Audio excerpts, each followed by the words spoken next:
Hey, what's up guys, John here. What's unfolding in America's auto market right now is going to change car prices forever. It's going to change car ownership for millions of people, and it's going to change everything that we know about transportation. Look at Tesla stock, for example. This is a clear indication of the problems that are about to hit this auto market. Tesla shares under pressure after the EV company narrowly missed earnings estimates. Tesla stock over the last 5 days is down 7%. Last 5 days. In the last month, it's down 11.79%. Over the past 6 months, down 32%. Year to date, 33% is how much Tesla stock has fallen. And in my opinion, it's still overpriced because there's a set of laws that are already signed that are going into effect now to where these EV manufacturers, by law, have to sell a lot of cars. $6.5 billion strictly dedicated to EVs. The Biden administration wants to accelerate the green revolution with tougher emission standards. We're building the future of the electric vehicle. And they're going to only have one way to do it because the consumer's tapped out. They're going to have to keep slashing and slashing and slashing prices. And it's going to be a race to the bottom inside of the car market. In this video, I'm going to break it down. I'm going to show you exactly what's going on and exactly what's coming. Please hit the like button. Hit the like button. YouTube will share this content to educate the people about what's going on in America's economy. And if you'd like to fix your credit, we'd love to help you at my company, GreatCreditFast.com. That's GreatCreditFast.com. If you have late payments, medical bills, charge-offs, foreclosures, bankruptcies, repossessions, or any negative item on your credit report, go to GreatCreditFast.com. Click the link in the description just below this video. Schedule a free call for tomorrow, for Wednesday. Take a look at this. So remember the good old days? People would say, we're going to see $4,000 for Tesla stock. Then people would jump out and say, you know what? That's too low. Is $7,000, is that going to happen? Is a $7,000 target in the works? You know, a lot of people were thinking even that was too low. What about 10,000? Is 10,000 in the works? A lot of people are, getting really, excited about Tesla stock, saying that we could see a $10,000 Tesla stock. Even, Kathy Wood, a lot of these really, really, really wealthy people are, advocating for a really, really inflated Tesla stock back then.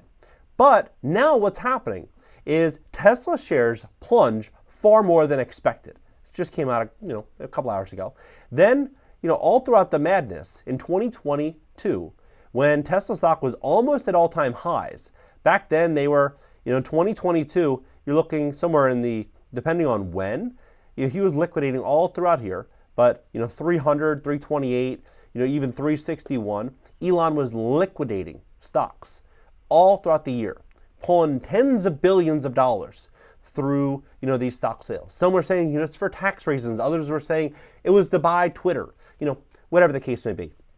Perfectly timed, liquidating. And I think the reason that they were liquidating, and he was liquidating, and many people are liquidating back then, is because the car market was way overpriced, way overpriced. People were paying 30, 40, 50% over sticker price.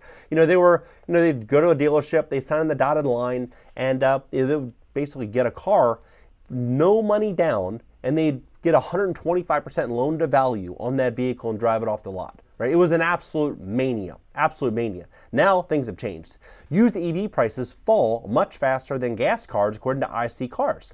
GM, this came out today, sales dropped slightly on fewer fleet deliveries, EV sales down. General Motors Co. saw a 1.5% decline in overall sales year over year in the first quarter as fleet deliveries slipped 23%.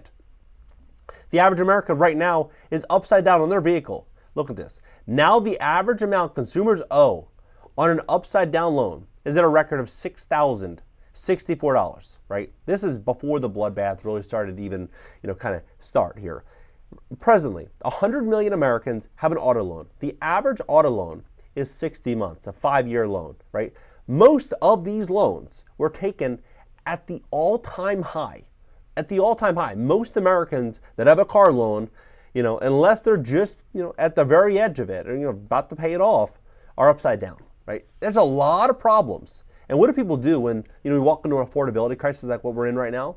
They start to look at their expenses more closely. And when they go out front of their home or apartment or, condo, and they see this car in the driveway or in the garage that they paid $40,000 for, that now they go on Kelley Blue Book or Cars.com and they see that very car is worth 30 or 40% less than what they paid, what are they going to do? You think they're going to keep making payments for the next several years? No, they're going to start giving the keys back. That's what they're going to start doing. I mean, it's even this. Look, give car back is just exploding in Google Trends. It's exploding. Now, the average, just to verify, Kelley Blue Book, the average car loan is 125% of the car's value. Think about how crazy that is. 125% of the car's value. New car prices fall 3.5% in January. Luxury models and large SUVs impacted the most. 3.5% in a single month. Wholesale used car prices declined in February, down 13.1% year over year. Look, wholesale vehicle prices dropped 0.5% just last week. Now, when they say more car owners are underwater in their loans because of lower trade-in values, I'm going to tell you the real story that nobody else will tell you. Because there's a lot more going on to this car market, this setup, this rug pull than meets the eye. So let's look at this first. Car deals are easier to find, but lenders are tightening on their terms, right? Well, the average car loan right now on a new vehicle is 7.18%, and for a used car, almost 12%, right? So, for example, let's say it's a 10% loan, 35% purchase, $35K purchase price, 60-month loan term, no money down, right? $100 down, like basically no money. And that's better than the average. The average is negative 25% down, right? So $741 plus car insurance plus gas prices, it's $1,200 a month, ballpark probably to, $50 a week for gas, $200 a month plus $741 plus $200-$300 for car insurance, depending on the type of car and the state in which you're in. If you're in Florida, it's more expensive. Philadelphia, annual car insurance price $4,700 a year, right? So it's not cheap to drive a car. $1,200-$1,300 a month is probably pretty conservative. Across all these states, the average used car price back then in 2021 was about $35K. So in some states, even Wyoming is upwards of $41K. Now, this is what's going to be really interesting. Car insurance prices right now, or car insurance rates, hit a 47-year high, right? 47-year high.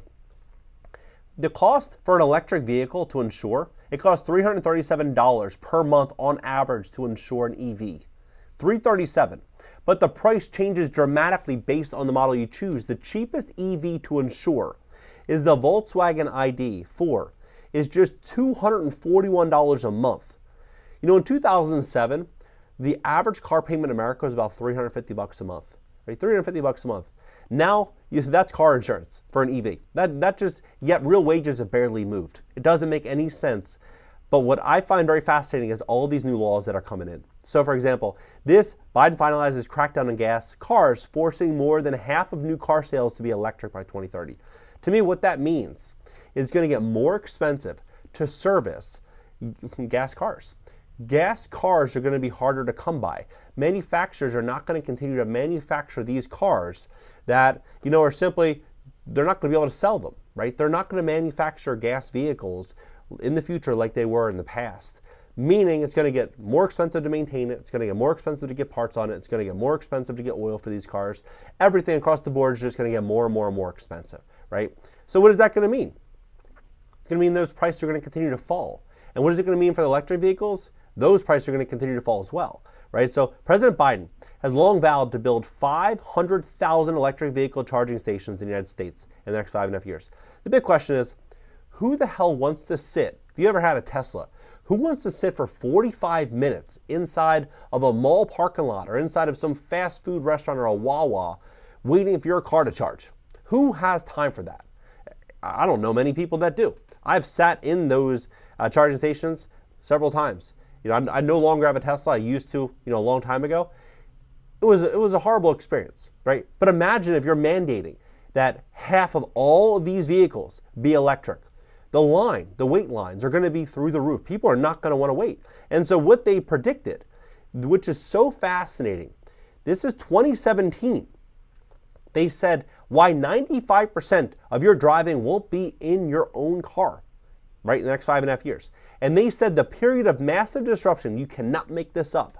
They said when Google's self-driving program spinoff, Waymo, began offering to let Phoenix area families try out their vehicle service last month, it touched off what a new study is calling a historic revolution in transportation. While the number of Americans using all forms of ride sharing, autonomous or otherwise, is currently quite small, RethinkX, an independent think tank that looks at the impact of new technology, says it will go rapidly. By 2030, it predicts in its new report 95% of the miles traveled in the U.S. will be self-driving, self-shared electric vehicles. And they say the period of massive disruption is this decade. Like, think about the years in which they chose. It's unreal, right? That's a far more rapid transition than others have been predicting. A recent report by the Boston Consulting Group delivered a shock to many by forecasting 25% of U.S. miles would be driven in shared driverless electric vehicles by 2030. But it's time to adjust our thinking. So this is what's going to happen. As the electric car rises, car ownership dies. This is what's ultimately going to happen. To drive a car in the future, it's not going to be the person working at Starbucks. Hate to say it, but this is just the truth. It's not going to be the person working at Denny's. It's not going to be the person, making minimum wage.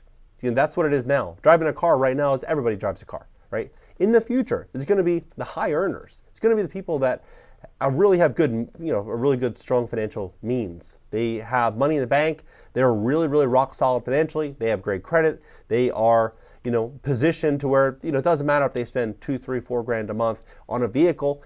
It just, it's the cost of life. It's the cost of freedom, right? But those that don't have those means, they're going to be taking one of these electric vehicles. And this is, it's not just this one study. They've also said only 20% of Americans own a car next 15 years. That was 2017, right? So it's all kind of going in this direction. So when you see what's unfolding in Tesla stock, you see what's unfolding with car prices right now, used car prices, you see the tens of millions of people that are upside down in their cars. In an era where, going to McDonald's and getting a Big Mac combo meal is $18, going to Five Guys is $25, going everywhere, you can't leave the house for less than $100. What's going to happen is this affordability crisis is just going to fuel in all of this change. So position yourself accordingly. The next couple of years are going to be extremely important to build wealth. If you have an intention of owning a car over the next several years, if you're making $50,000 a year, $60,000 a year, don't think making an extra $5,000 a year is going to make a difference. You need to double, triple, quadruple your income. It's going to be the high income earners that are going to have all the opportunity. And those that are barely getting by are going to struggle more and more and more. What do you think about this entire situation? Drop below. Let's have a conversation about this. If you prepare yourself accordingly, you're going to have an incredible, incredible life with immense freedom. And I share this content with you to educate everyone on what's actually going on, to help people and position people to invest wisely so that they can, take advantage of this world of change, or otherwise it's going to get taken advantage of you. Let's have a conversation about this in the comments. It's kind of a sad situation though. Nobody wants this to happen, but this is what's unfortunately happening. If you'd like to fix your credit to position yourself for this massive wealth building opportunity, we'd love to help you. My company, GreatCreditFast.com. That's GreatCreditFast.com. If you have late payments, medical bills, charge-offs, foreclosures, bankruptcies, repossessions, or any issue at all in your credit report, go to GreatCreditFast.com. Click the link in the description just below this video. Schedule a free call for tomorrow, for Wednesday, and I'll catch you next video.